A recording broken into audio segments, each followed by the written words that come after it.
Welcome to part 2 of this week's podcast. Look over to something that I think we misunderstand. Beginning in section 107, picking up with, start speaking about the lesser priesthood, the priesthood of Aaron. Verse 14, why it is called the lesser priesthood is because it is an appendage, there's that word again, to the greater or the Melchizedek priesthood and has power in administering outward ordinances. The bishopric is the presidency of this priesthood and holds the keys or authority of the same. No man has a legal right to this office to hold the keys of this priesthood except he be a literal descendant of Aaron. But as a high priest of the Melchizedek priesthood has authority to officiate in all the lesser offices, he may officiate in the office of bishop when no literal descendant of Aaron can be found, provided he is called and set apart and ordained unto this power by the hands of the presidency of the Melchizedek priesthood. Now, I've heard all kinds of people talking about over the years, if we could just find a guy that has can actually trace his lineage to Aaron, that he has every right to be a bishop of the ward. Well, first of all, it doesn't have anything to do with the ward bishop. This is presiding bishop. This is talking about the office of presiding bishop, which is basically what Edward Partridge was, right? He was the presiding bishop. And so that's the one thing. 18 and 19 are powerful when it comes to what the blessings of the priesthood are. The power and authority of the higher or Melchizedek priesthood is to hold the keys of all the spiritual blessings of the church, to have the privilege of receiving the mysteries of the kingdom of heaven, to have the heavens opened unto them, to commune with the general assembly and church of the firstborn, and to enjoy the communion and presence of God the Father and Jesus, the mediator of the new covenant. That's pretty heavy. That's heavy. Mysteries of the kingdom of heaven? Well, on the simplest sense, that means things that can only be known by the power of the Holy Ghost. But I suppose you could say that our temple ceremony and ordinances, for example, would fall under the category of the mysteries of the kingdom of heaven. But look what you have the right to, if the Lord so chooses. Commune with the general assembly and church of the firstborn. Church of the firstborn. That's used over in section 76 2 or 3 times. Those who attained the celestial kingdom. The church of the firstborn, the church of the exalted. Those who qualify for exaltation in the celestial kingdom. It's not the church of Jesus Christ. It's in many ways, President Joseph Fielding Smith called it the inner church. We used to sing a hymn, it's not in our hymn book anymore, though in the outward church below. We belong to the outward church. The inner church within the veil, there's order and organization there too. And those who constitute that group, who are qualified, they've passed the test of mortality, they are the church of the firstborn. The right to hold communion with them. In the earliest creed that we know of, the Apostles' Creed, one of the things that's just mentioned and not commented on is we believe in the communion of the saints. In Hebrews chapter 12, the opening verses there, having talked about all these magnificent men and women who through the years had great faith, and you start chapter 12 and you're to keep things continuous, he describes that as the great cloud of witnesses that are a part of us. Verse 19 to me is so encouraging in the sense of teaching us that those on the other side, you just have to ask this, when I pass away, will I lose interest in my family? No, I'm going to be very exactly the opposite. Yeah, I'm going to be very concerned about them. My old friend Joseph McConkie told me that a story where is it Oscar McConkie? About Oscar McConkie Sr. Yeah, I remember this. He said that just before Oscar Sr. passed away, he called the family together in a little gathering, I guess, and he said something like this. He said, "I'm going to die soon, but when I die, I shall not cease to love you. I shall not cease to pray for you. I shall not cease to minister in your behalf." Well, I'm reminded of the grand address given by President Joseph F. Smith in the Presence of the Divine, where he talks about those on the other side who have been here know the challenges we face. They know our circumstances. They can see dangers that lie ahead. And so they're ever so solicitous for our welfare.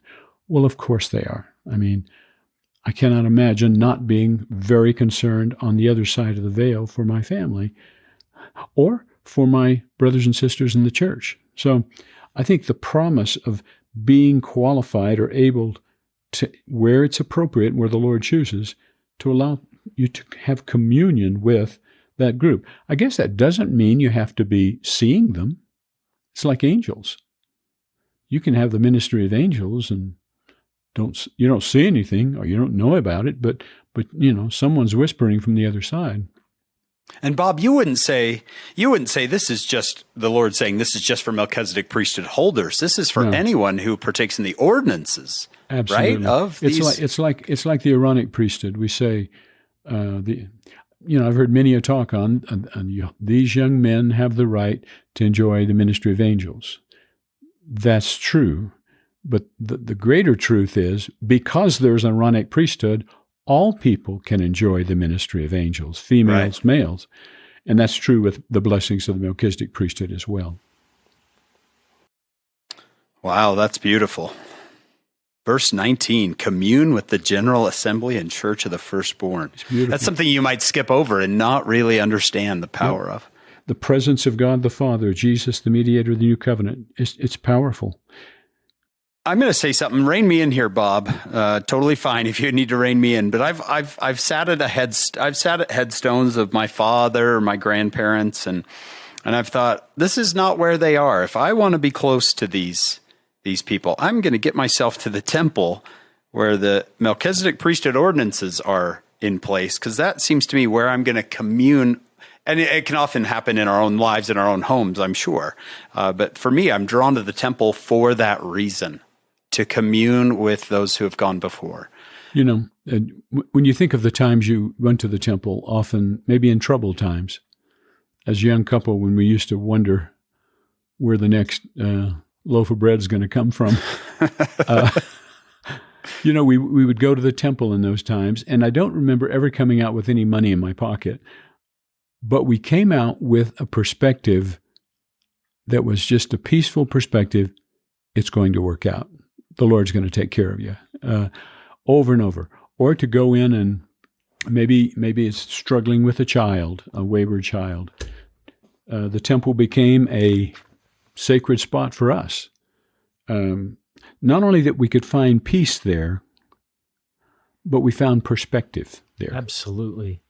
And that's coming from those who are, I would say, like you've told us here, who are part of this Church of the Firstborn and the Father and Jesus, right? All of that is coming from these wonderful souls. Absolutely.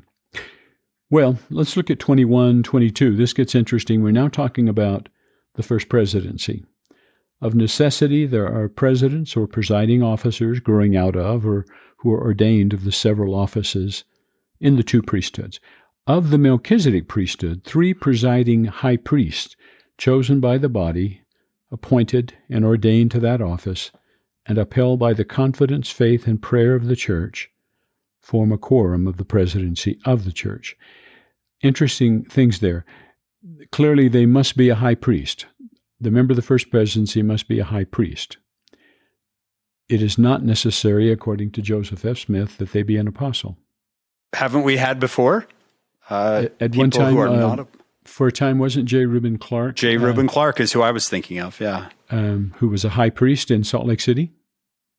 Now, he eventually was ordained an apostle and placed in line of authority. But yes, what's necessary is that they be a high priest. That is, they're in a presiding capacity. Joseph F. Smith talks about that in Gospel Doctrine, page 173. But yes, I remember very well when Harold B. Lee was sustained as the president of the church. And it was a very tender time. He was one that I think the saints had looked forward to being the president of the church for a long time. relatively speaking, he was young when he took the office. I think he was 74. And I remember in his address at the Solemn Assembly saying, "Never before in my life has verse 22 meant more to me than now. That is, I know that I must be upheld by the confidence, the faith, the prayers of the church." We need to have confidence in the brethren. We need to have faith in the brethren. We have to pray for the brethren. They need that. They pray for that. Especially when you say brethren, I think we're even kind of honing in on those three right now in this verse. That's right. I think this is talking specifically about the presidency, the first presidency of the church. And how quick we are sometimes to criticize, aren't we, Bob? Well, I've been interested just in recent times with people making decisions to be distraught and upset or leave the church over what I call just for the most piddly reasons. I'm thinking, really? Really? Yeah. You're going to leave the church over that? Yeah, I think Brother Packer I was with him on one occasion, Elder Packer, when someone said, "What can we do to help you?" And he said, "Just take yourselves off our worry list." I mean, they have a lot to worry about, but and so they don't need any extra. I mean, there are enough challenges the church faces without members bringing problems to the leadership of the church. Be a low maintenance, low worry, high yield Latter-day Saint. Yeah. And then comes the 12, right? Next verse. That's right. The 12 traveling counselors are called to be 12 apostles, or special witnesses of the name of Christ in all the world, thus differing from other officers in the church in the duties of their calling. You know how this is almost always said, an apostle is a special witness of Christ. He is. But notice what's said really. Special witnesses of the name of Christ in all the world. The name of Christ. Years ago, Elder Oaks then wrote a book called His Holy Name. And he talks about the way name is used in Scripture.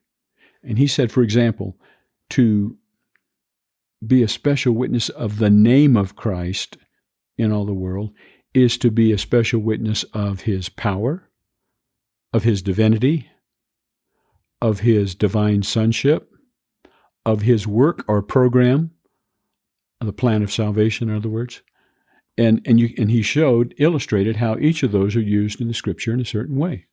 To be a special witness of the name of Christ in all the world.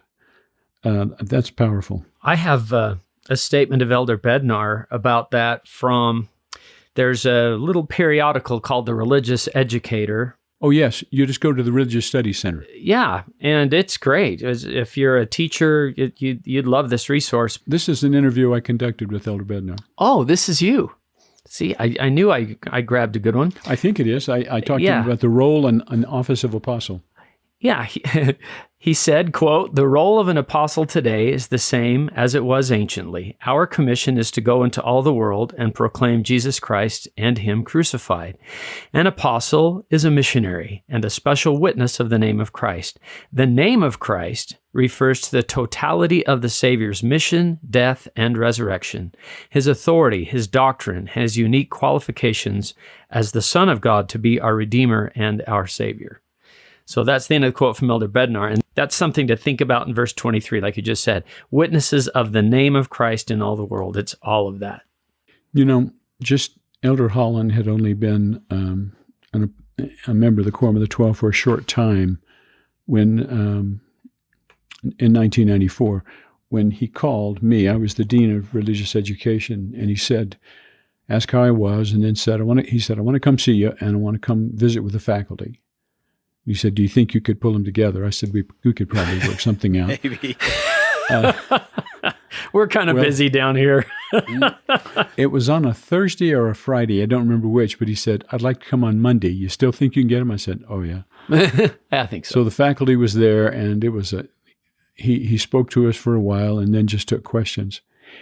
And I remember I asked this question. I said, Elder Holland, you've had a testimony of Jesus Christ from since the time when you were a little guy, haven't you? He said, well, at least my boyhood, yeah. My manhood, certainly. I said, what's the difference with what you have now than what you had then? I said, you had a testimony of Jesus then. I said, does that special witness come by ordination, or does it come by personal striving for deeper spirituality? And he said, a little of both. He said, in other words, there's some things, some powers and rights and privileges that come with the office itself, but they are still expected, as Oliver Cowdery said when he gave them that the oath and covenant of the apostleship, when the first apostles were called, never cease striving, till you see the Lord himself. And so I thought that was an interesting thing, both. Yes, there are some things that come with the office. And I think in many ways, that's true with most any office in the church. Let's take the office of bishop. John, you've been a bishop. You felt that. There were some things you knew and felt and understood because you were the bishop. It came with the turf, didn't it? But as far as spirituality and gospel knowledge, that was your private assignment to do that. Still my job, yeah. Yeah. Yeah, I wish it would have just downloaded a bunch of stuff, Yeah. USB port somewhere, and I could just download everything, but... Yeah. That sounds like the Lord, doesn't it? No more work involved. I'm just going to give it to you. Yeah. Not exactly. Here's an interesting thing. Look at verse 24. They, the 12, form a quorum equal in authority and power to the 3 presidents previously mentioned. That really is only the case in terms of the death of the president. The death of the president of the church. When the death of the president takes place, then what? The first presidency is dissolved. The members of the first presidency that are living return to their place in the 12. And then the quorum of the 12 presides over the church at that point. Bob, they're not going to know how crucial this is in just, 9 years? Oh, good point. Yeah. They're going to lose the prophet, and this is going to become a very important... Yeah. Well, and look what happened. They weren't quite sure what to do with it. Right. Brigham for about 3 years, was it? Yeah. John Taylor about the same time. Wilford Woodruff tells of how he, about the same time, a little less, but Wilford Woodruff went to Lorenzo Snow just before Wilford died and said, I'm going to die soon, and you are to proceed immediately without delay to reorganize the first presidency. And as I recall right, he said, and you're to call George Q. Cannon as one of your counselors. Yeah, I mean, in the situation of, you've lived through several successions. When I was a new student, a transfer student to BYU, I came in 69, the fall of 69. I was living in Hinckley Hall and Helaman Halls, and I remember on the morning of January 18th, 1970, my roommate awoke, just woke me up and said, hey, President McKay has just passed away. Now, David O. McKay was the only president I'd ever known, and he'd been president for 19 years. And so the concept of succession was not something the church as a whole understood very much. I was fortunate, very fortunate, that as a young missionary, not maybe 6 months before I came home, Harold B. Lee came frequently to New York City. For one thing, he was on a board, I think it was Union Pacific, that he was a member of the board of directors, and he would come, I think, for monthly meetings, but he would often come to the mission home and visit with us. And one time we convinced him to have a whole mission conference and speak to the missionaries, which he did, and then afterwards he came over for dinner, and we kept firing questions at him, and he said, Elders, he said, let me finish dinner, then we'll go upstairs and we'll talk all you want to talk. So we did. We took him upstairs, and my companion asked the first question. Elder Lee, now let me give you the date. This would have been 1968. Elder Lee, is there any question in the minds of the other apostles that when David O. McKay passes away, that Joseph Fielding Smith will be the president of the church? He said, oh, no. No question whatsoever. That's the order. And he talked about the fact that there's no politicking in this system. Yeah. You look at it, and if the Lord doesn't want you to be president, he has a way of dealing with that. He takes you. Yeah. He just, yep. And, you've got a different assignment. I seem to remember Elder Holland, was it during the time of President Hunter, talking about this and talking about, had this been a corporation, the infighting would have been severe or type of a thing. But the next heartbeat was that of the new president. Does that ring a bell? I think it was Elder Holland. It does. I remember, I guess when President Kimball had just become president of the church, his executive secretary, who had been executive secretary for many of the brethren, Arthur Haycock, came and spoke to the seminary teachers in our area and took questions.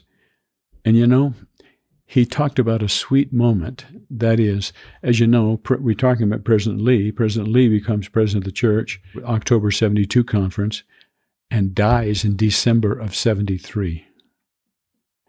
I remember looking at the television. We were living in Idaho Falls, looking at the television of his picture and the death date, and I think the church expected he would be president for many, many, many years. Joseph Fielding Smith was, 95 and when he passed.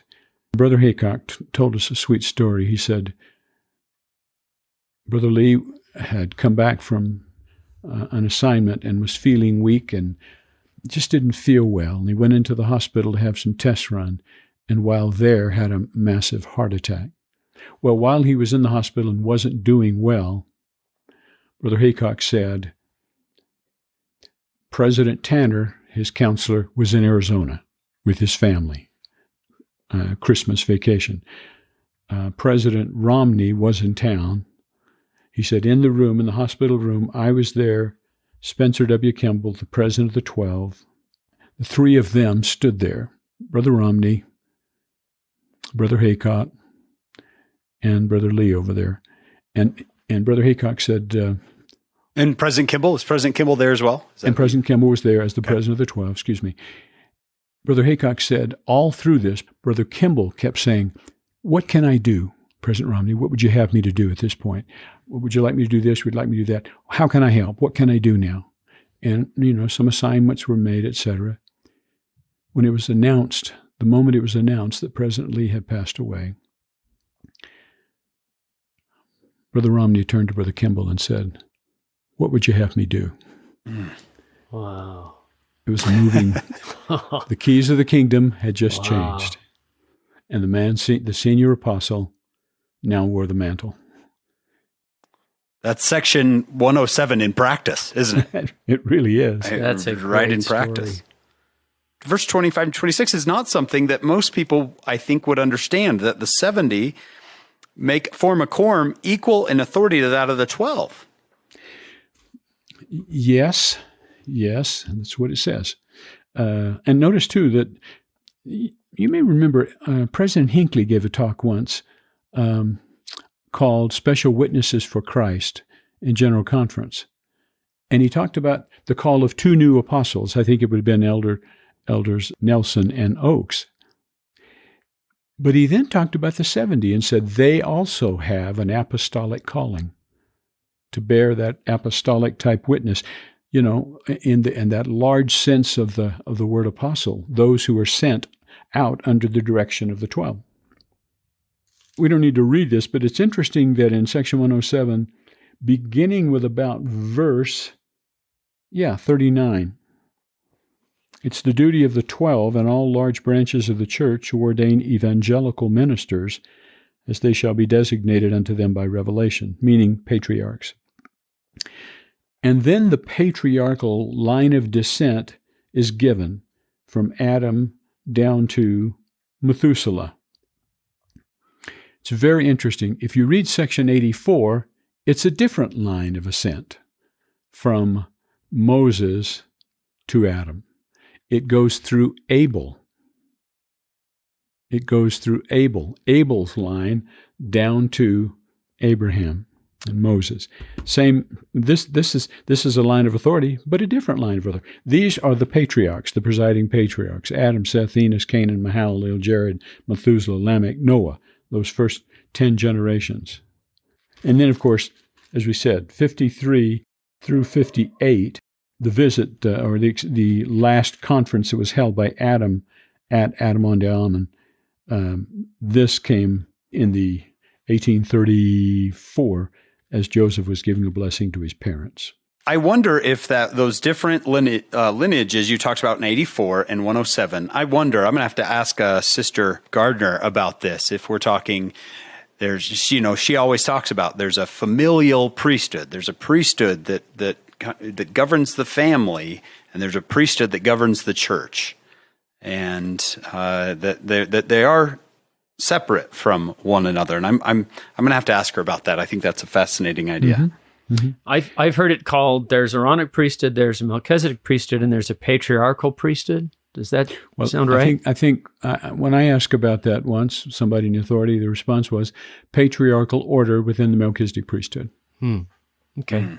Joseph Smith said there's the Aaronic order, the Melchizedek order, the patriarchal order of the Melchizedek priesthood falls within the Melchizedek priesthood, and we enter that through, and I'm sure Barb talked about this, entered that through the blessings of the temple.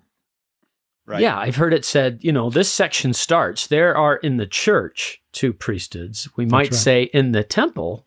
That's right. There are 3. Yeah, that's right. Yeah. Excellent. Notice from 85 through 89, this is where we learn what a quorum of deacons is: 12, 24, 48, 96, as they go through the quorums. Now, look at 91. Again, the duty of the president of the office of the high priesthood is to preside over the whole church and to be like unto Moses. Behold, here is wisdom, yea, to be a seer, a revelator, a translator, and a prophet, having all the gifts of God which he bestows upon the head of the church. That's a powerful statement about the president has been given all of the spiritual gifts. When you go back and you read about spiritual gifts earlier in the Doctrine and Covenants, and to the bishop is given the power, for example, in a ward, to discern those that are from God and those that are not. But here you have the president given all of the gifts of the Spirit. Which, of course, he would have to have that to be able to discern. And then this is very interesting. It's according to the vision showing the order of the 70, that they should have 7 presidents to preside over them, chosen out of the number of the 70. And he goes on and talks about the 7 presidents and so forth. There's not much said about this, except this appears to be a vision that Joseph Smith had about priesthood government, particularly, it sounds like the 70s, right? Okay, look at verse 98. Whereas other officers of the church who belong not unto the 12, neither to the 70, are not under the responsibility to travel among all nations, but are to travel as their circumstances shall allow, notwithstanding they may hold as high and responsible offices in the church. This verse was used when the first assistants to the 12 were called. I remember that. Sterling W. Sill, right? Mm-hmm. Was an assistant to the 12. L. Ray Christiansen. Yeah. Gordon B. Hinckley. Anyway, the first assistants to the 12, this is the scripture that was used. And this is the scripture that was used when the first regional representatives were called. In other words, they work under the direction. I remember my mission president, J. Eldridge. I was a zone leader at the time. He went in for a zone meeting, and the president would be leaving in a matter of days, and he was bidding goodbye. And he said, I've received a new assignment. He said, I am now a regional representative of the Council of the 12 Apostles of the Church of Jesus Christ of Latter-day Saints. He said, I have the longest title in the church and the least amount of authority. Because you'll remember the regional representative for a time, his job was to not necessarily to supervise, but to provide assistance and help and counsel to the stake presidents, because there was never to be anyone in between the stake presidents and the quorum of the 12, or the quorum of the 70, I guess. Right. And we have general officers of the church. Do they fall under that? They could, I suppose. Title as well. Our Sunday school presidency, our young women's, young men's. Yes. Yeah. Yes. Yeah. Good question. Yeah. John, what are you? You're on the general young men's board. Are you a general officer? I don't think so. Our friend Brad Wilcox is, and Ahmed Corbett and President Stephen Lund is a general church officer. General young men's presidency. And the young women's? Right. Sister Bonnie Corden, Becky Craven, Michelle Craig. But they're general officers of the church. Yeah, they are general officers. I'm on the Young Men's Advisory Council. They used to call it the Young Men's General Board. Now it's Young Men's Advisory. So YMAC. So it's like YMAC. We were thinking of doing the dance, but... So we have officers who are under the direction of the 70 and the 12. And Bob, that seems to fluctuate then sometimes. Sometimes we have assistants to the 12. Sometimes we have regional representatives. Yeah, that's interesting. We just kind of, it's pretty fluid. Kind of as needed, right. I think that when the first quorum of the 70 was reorganized in the mid-1970s, the brethren began to feel that it was time to put things into order as it's set forth in Scripture, right? And for example, President Kimball was president of the church when that took place. Later, some developments took place in the days when President Benson was president of the church. Remembering that I was almost ordained a 70 in my stake, but I escaped and went to BYU. And so I never was ordained. But I have buddies that were local 70. But the fact is, this 107th section does not set forth rules to govern local 70. And finally, when the decision was made, and it's certainly the right decision, the 70 is a general authority calling. And in the case of the local 70 or the area 70s, they have a similar responsibility, but they do not have general stewardship. They're assigned to a particular area. Right. Even President Nelson combining high priest group and elders quorum seems to be part of this. Let's get back in. No, I shouldn't say get back in line, but kind of a Section 107 type move. It is. It is. And I years ago, a friend and I used to talk about this. Wouldn't it be interesting if one day there was just one Melchizedek priesthood quorum? And we talked, well, what would it be? I said, well, I guess the elders quorum. So, yeah. And then it happened. It happened, of course. 99, wherefore now let every man learn his duty and to act in the office in which he is appointed in all diligence. More than once I heard Harold B. Lee put the emphasis upon let. Let every man learn his duty. What he was talking about was smother leadership. Smother leadership. Let the man or the woman learn their duty. I think there's nothing more uncomfortable than to have the person that's directly over you making all the decisions for you. Micromanage. Yeah. Micromanaging, as we say. And I think this is really important. Many times when the correlation program was being developed and put together, Brother Lee had a very strong hand in it. Many a talk, he talked about this. Allow them, permit them to learn their duty. Don't stand over them and supervise them. So I think they can't learn, right? You can't learn if someone's always there just fixing every little move that you make. The same thing as a parent, right, Bob? Let your children learn. Yes. And this is a big part of the new children and youth program, to let the young people, they've been invited into councils that they weren't invited to before, and to let them lead and to be not maybe you can sit back and watch and help and direct, but let them experience leadership. Who was it? I saw a talk. I bet you saw it too, Hank.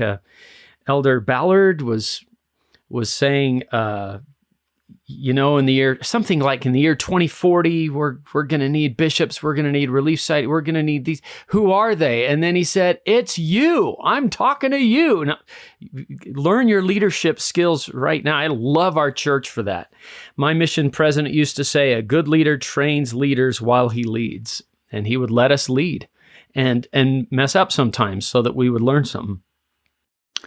Yeah, it's a beautiful thing to work under the direction of someone who wants to give you the latitude and the longitude to go in the directions. And if counsel is needed, great, step in when it's needed or when requested.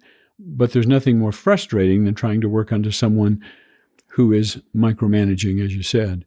It's frustrating because you can never really learn your duty that way. Or act. Right? That's correct. I like that word act too in there, because act in the office, it's not, okay, you can now sit on your throne and be admired. What does it mean to be chosen? I tell my students, it's kind of like being chosen to mow the lawn. I remember when I was the first stake presidency I served in, I remember talking to the stake president. I said, look, I was just a bishop. What's the difference between being a bishop and the counselor in the stake presidency? He said, well, back then you had some heavy assignments and some serious responsibilities. Now your job is to sit on the stand and look spiritual. That's somewhere here in 107, isn't it? All right, I think it's verse 100. He that is slothful shall not be counted worthy. Sit on the stand and look spiritual. Well, Bob, that word that's an important word. I'm glad you pointed that out. Yeah, me too. He that is slothful shall not be counted worthy to stand. Boy, that's a fascinating phrase, worthy to stand. And he that learns not his duty and shows himself not approved shall not be counted worthy to stand. Even so, amen. Worthy to stand. Worthy to what? Stand before the Lord with confidence. Worthy to stand when it comes to difficult times and take leadership responsibility. When I see the word stand, I think of a standard bearer, somebody who is holding the flag saying, this is who I am, this is who I represent. And this is the rally around the standard bearer, right? Worthy to be the standard bearer type of a thing. Good song, John. That was good song. We could add some backup to that, maybe a little orchestration. I think you've sung twice today. So we'll get letters about that.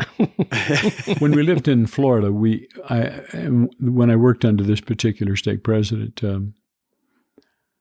probably one of the most effective leaders I've ever worked under, and it was because he was that, I won't say rare, but that unusual combination of effective administrator and deeply loving man. He loved the people, and they knew it. I loved watching him. He was a young stake president.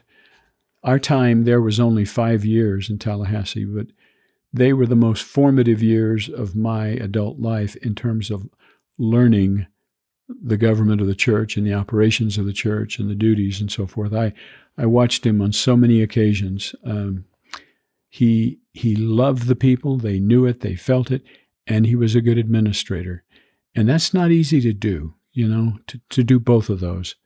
And so he was very big on let people learn their duty. Let them learn it. And that may mean, unfortunately or fortunately, they'll make some mistakes. I remember that one of the things that people used to do in a position like with an elders quorum, for home teaching, I remember in one ward I was in, you had home teaching assignments. Then you had a special couple of home teachers whose job it was to go and pick up on all those that were missed. And there was just something about that struck me as, let's don't assume his responsibility. Let's don't take his stewardship in the name of percentages. Do you know what I'm saying?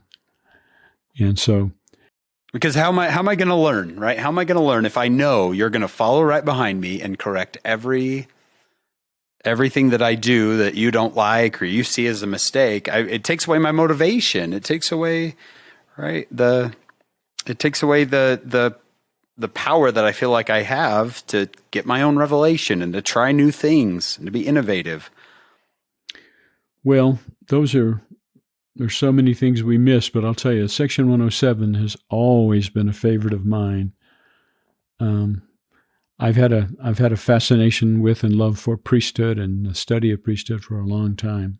I'm looking behind me at these books, Bob, that you've written, Men of Valor, Men of Covenant, and I thought he's going to love this section because this is something that he loves.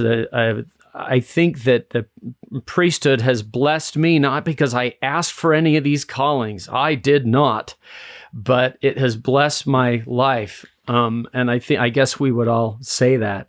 Elder Holland, August 94, talking about Section 107, said, "And all of this given by revelation to a boy, leading a church then of only a few hundred members.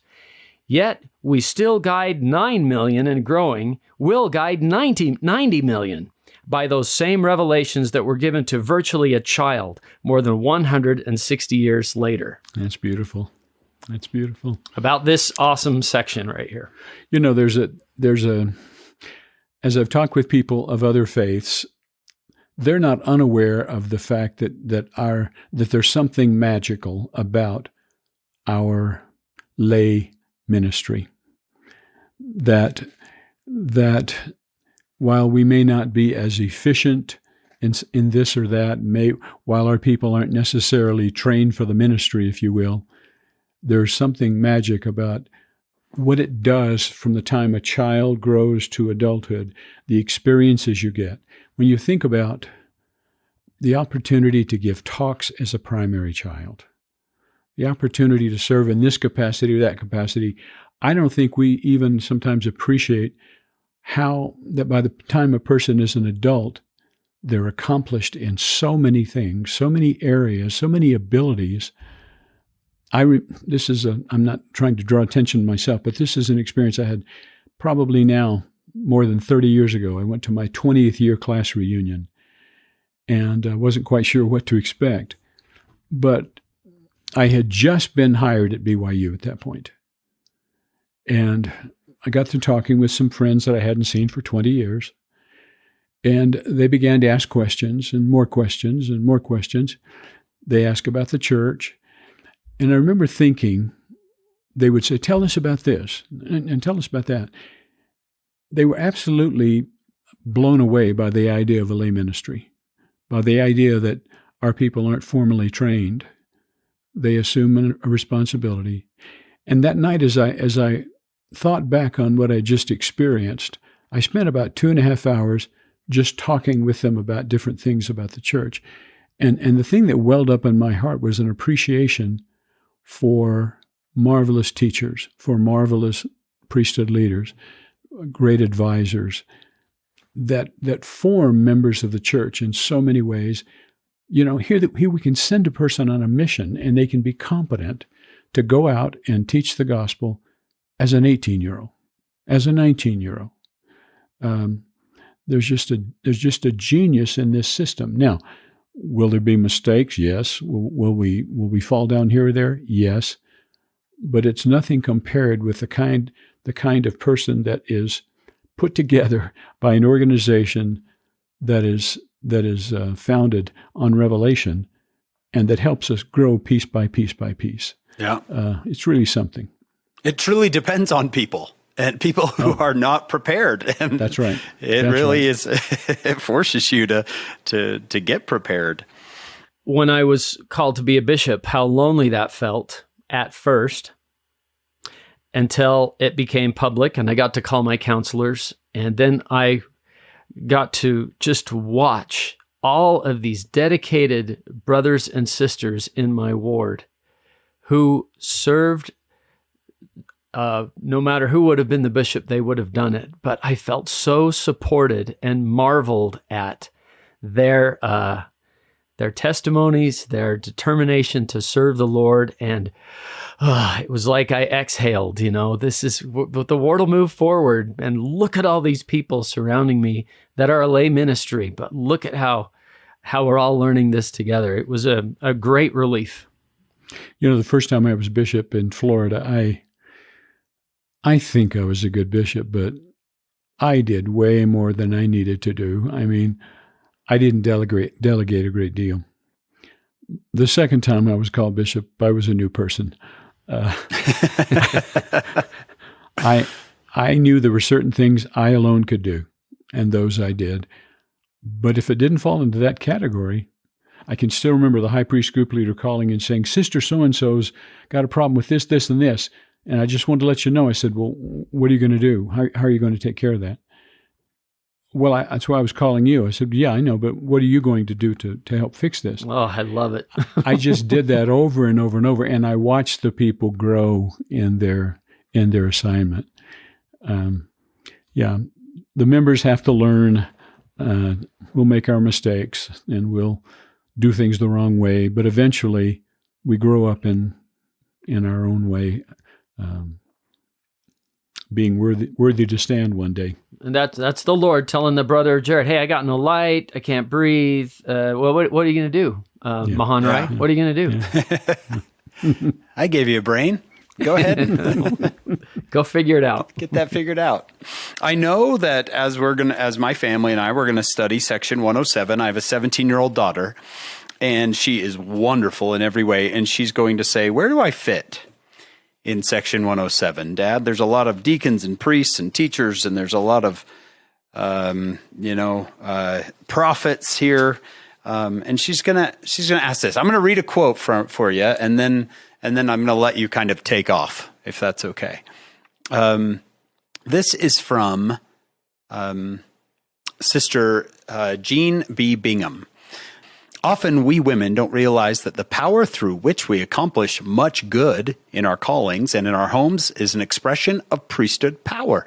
As a matter of fact, all the good that is done in the world is done through God's power. Knowing that women have access to that priesthood power strengthens us to be able to do what is asked in whatever responsibilities or assignments are ours. With that in mind, I really like the quote, and I wanted to get it in there. How can I help my daughter see where she sits in section 107?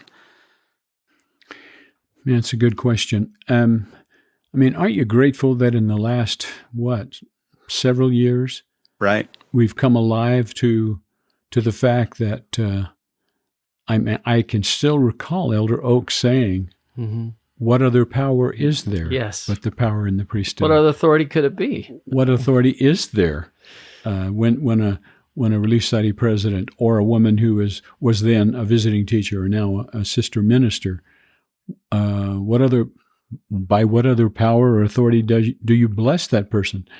It's the power of the priesthood. I think it's an indication that the leadership of the church have begun to see, and we've all begun to see, that so many of the things we had assumed were male in nature aren't. The illustration I would give is, I was teaching Sunday school a while back, and I had the 84th section to discuss, kind of like discussing section 107.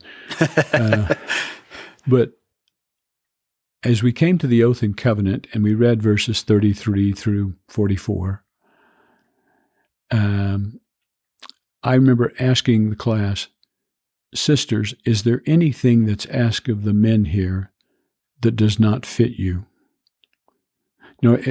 As you put on one side what man agrees to do, and on the other side what God agrees to do. I said, is there any single principle here that doesn't apply to a woman? Whether it's magnify your calling, whether it's take heed to yourselves, whether it's Learn your duty. Learn your duty. The idea of receive the Lord's servants. I mean, are there any of those? And I said, no, there aren't. And that means it applies to you too. And the other thing that's critical is when you understand the great blessings that come through keeping those kinds of covenants, there's nothing God has in store for a man that he doesn't have for a woman. In fact, the man can never enjoy the highest blessings of the priesthood without someone by his side called a wife. Why? Because the fullness of priesthood blessings are only for a woman and a man together. And so, yeah, I've just been thrilled with how the leaders of the church giving us instruction that I think so necessary, in the sense that you need not hold an office in the priesthood in order to be a powerful instrument for good and bless people with a power that can be nothing else but the authority of the priesthood. That's fantastic. You need not hold an office to tap into the power.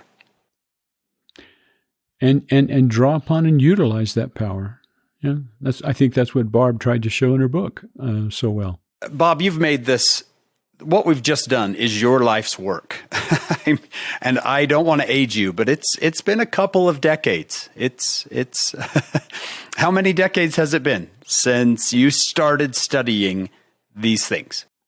You know, I came home from a mission eager to study. I had a mission president that did something that I now realize was ingenious. The missionaries then would memorize the 27 basic scriptures in the 6 discussions. And that was about it. And you had to memorize the discussions too. But our mission president put together a list of 300 scriptures, and they were by category: apostasy, restoration, atonement, etc., etc. And we were to commit those to memory. I came home from a mission still remembering those. I still remember those 300, but I came home wanting to. I felt like I was in a mind explosion, wanting to just learn and grow, and I first began to just be driven to try to gain deeper understanding within 6 months after my mission. I transferred to BYU. I had never had seminary. I had never had institute. Those weren't available to me in Louisiana. And so the idea of having a religion class where we're studying the gospel as part of my curriculum blew me away. I remember I was in a second half of the Doctrine and Covenants class, was the very first class I took at BYU. And I could just feel my mind exploding with knowledge and understanding. And so this very section would have been in. This was part of what I sort of fell in love with. And I began to get fascinated with priesthood correlation, and I read everything I could find on priesthood correlation. So it began really when I was about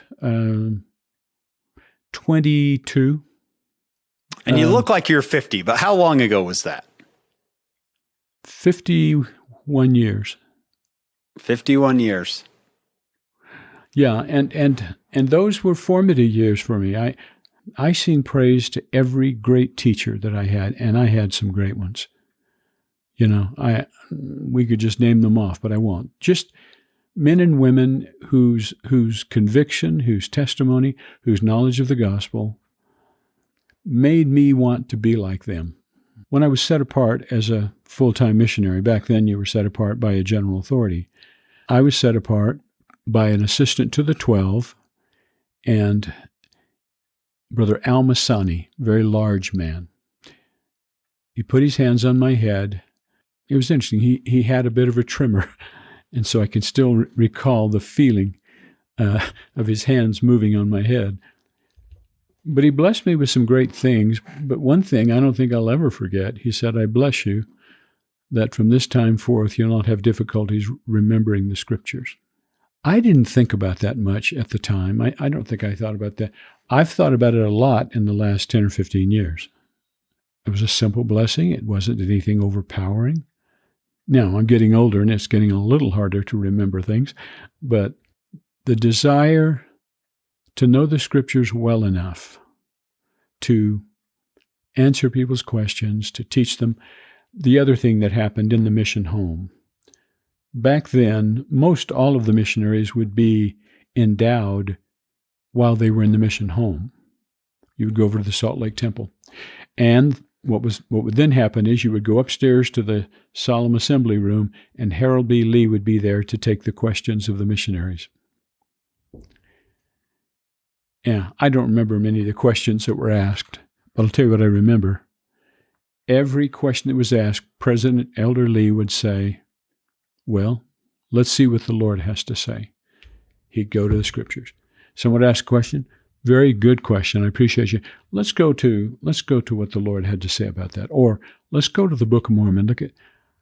I thought to myself, if I could ever be like that, I knew I never could be like him, but I thought if you could, to be in a position to where you can really assist people because of the price you paid to know the gospel. That experience alone has affected me now for 71 years. Watching a man of God, one of the great doctrinal minds, Harold B. Lee, watching him handle himself so easily with questions that were being raised as he would turn here and turn there and read the answer. I just feel like the Lord's blessed me with a lot of sweet opportunities, and my wife and I talk about this a lot, how good the church has been to us. Frankly, how good the Lord has been to us. Life isn't easy, and you have all kinds of bumps along the way and difficult times. Maybe you have difficulties with children or grandchildren, but the Lord has been good to us in the sense of the two of us have been blessed with a testimony that I believe is solid, and I'd like to believe is unshakable. I began praying years ago that the Lord would remove doubt from my mind of any kind about when it comes to the restoration of the gospel or truthfulness of the church and so forth. And I think there's some prayers God is eager to answer. And my wife and I talk about that often, how grateful we are. A, that we had wonderful teachers, advisors, priesthood leaders, etc. B, that the Lord has blessed us both with a conviction that no matter what would be asked, I think no matter what would be asked of us, we would do. And so, but I look back and I owe all of that to people whose lives affected mine. With what they knew, yes, but more importantly, how they loved. And that's been all the difference for me. And I still feel a drive, I still feel a drive to learn and grow. And I have a problem. I'm a slow reader. My wife can read a book in a day, and it'll take me 2 weeks. But you know what? It's pretty marked up when I'm done. Right. Anyway, I'm just very grateful for whatever understanding I have. I'm grateful for it because there's nothing, you two know this better than I do. There's nothing more joyous than being able to share understanding and share witness and conviction and sense that maybe you did some good there. Yeah. That's exactly right. John and I both have walked out of chapels going, well, I hope we did some good there. Right. I was just thinking, you have studied the life of Joseph Smith longer than he was alive. Right? You studied him for 51 years. He was only alive for 38. Good point. Yeah. That is good. I hadn't thought about that either. Yeah. If someone, knows Joseph Smith on the earth, it's you. And yet here you are. You love him. You honor him. And yet we have people who maybe read something on the side in a weekend and go, oh, they fly to pieces. And here's someone who studied the prophet Joseph Smith for 51 years. I just want to emphasize that. 51 years. There's nothing that Bob Millett doesn't know about the prophet that someone else knows. That's not true. But I have fallen more deeply in love with Joseph Smith as the years have gone by. Do I think he was a perfect man? No. Did he make mistakes? Yeah, he was a human being. But isn't it a beautiful thing that the Lord could work with him and teach him? Look what he could accomplish in those 18 years. It's unbelievable. It's unbelievable what Joseph Smith accomplished. And so I read his teachings, his sermons, especially his funeral sermons, and I'm blown away by the knowledge that man gained by study himself, by revelation. And I may have mentioned this the last time, but there has one of my greatest joys is to every morning repeat this that Joseph Smith said. And you know the statement. He said, "It is my meditation all the day, and more than my meat and drink, to know how I shall make the saints of God comprehend the visions that roll like an overflowing surge before my mind." Oh. And I want to say, what manner of man is that? Yeah. My goodness. Oh, John, it's another day where we get to say it was good to be here. It was good for us to be here. Yeah. Nice for me to be with you. Oh, Dr. Millett, we just can't thank you enough, and I'm sure our listeners are feeling the exact same way. They're saying, what a great man to give of his time and his knowledge to us these last couple of hours. Thank you so much. You're certainly welcome. Yeah, I'm sure there's many people who have love in their heart for Bob Millett and for Sister Millett as well. We want to thank you all for listening. You've been wonderful. We're grateful for your support. We couldn't do it without you. We have executive producers who we just absolutely love and adore, Steve and Shannon Sorensen. And we have a production team, right, John, that does all of this. They do the heavy lifting, yeah. We get to just sit here and talk with our friends, and it's so fun. And then, and people come up, "Oh, I just love that podcast." And they're like, well, you should probably thank these people. Yeah. David Perry, Jamie Nilsson, Lisa Spice, Kyle Nelson, Will Stoughton, and Maria Hilton. Those are the ones who deserve thanks for this podcast. And again, thank you for listening. We hope you'll join us on our next episode of Follow Him.